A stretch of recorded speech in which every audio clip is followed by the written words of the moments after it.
Kung makikita niyo paano gawin yung mga ganyan. Hindi po. Hindi. Uunahin yung kabaong bago yung patay. Yung patay manggagaling pa sa bahay nila at babalutin siya ng white cloth, gagawin parang bulak. Pagpasapasahan yun hanggang makarating dito sa spot. Dito mismo sa spot, sa kanila ilalagay sa kabaong. At dito rin gagawa rin sila ng hagdan made by bamboo woods para madaling iakyat ng kabaong taas. At makikita niyo yung mga kabaong na yan, yung mga bilis nila is gusto nila ma-absorb yung sunlight. Ma-absorb Gusto yung nila sunlight. ma-absorb yung sunlight.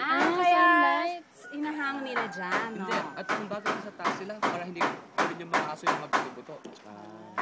Mamaya makikita niyo yung mga ibang mga kabaong yung wild coffins. Sinasabi. So bakit po talaga hinahang? Para ma-absorb lang sa sunlight. At saka para hindi kainin ng mga dogs. Opo, kasi makikita nyo, sa lahat ng mga kabaon ng mga flying coffins, wala kang makikita mga cross. Kasi maraming mga belief dyan. Sila kasi, they believe in God and demons. They only believe for the spirits. Kaya makikita nyo wala silang mga cross. So gagawa pa sila ng daan papunta doon? Ano yung ride na nakasulat doon sa may taas na? Number yon, parang code. At yung treasure ka rin, Pharaoh yata. Try mo tas yung kamay mo. Hilahin mo. Kaya takbo, di ba? So may tanong po kayo dito?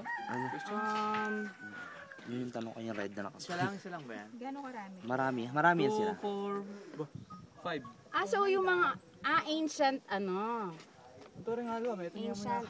Ayan, 1, 2, 3, 4, 5. Ay, neon. Alila po, kaila po dito, ma. Ako rin man daw. Dalang platform lang Wow. kay pitong pakanan. Dapo ka na. Itang kiatang libuta, itang itang middle. Wow. Api itang kabaong. Doon ka na deng limo. Ito ang ating balang Eh, deng apat. Wow, tamaan yan. Gawin niya, silipan niya. Itang pakanyan. Nasaan yung apat? Pero ngayon, inaano na yung mga manalangin mga matay, kuya. Sa mga Stand up lang. ganyan pa rin. Kasi sa Eco Valley, last year may talaga.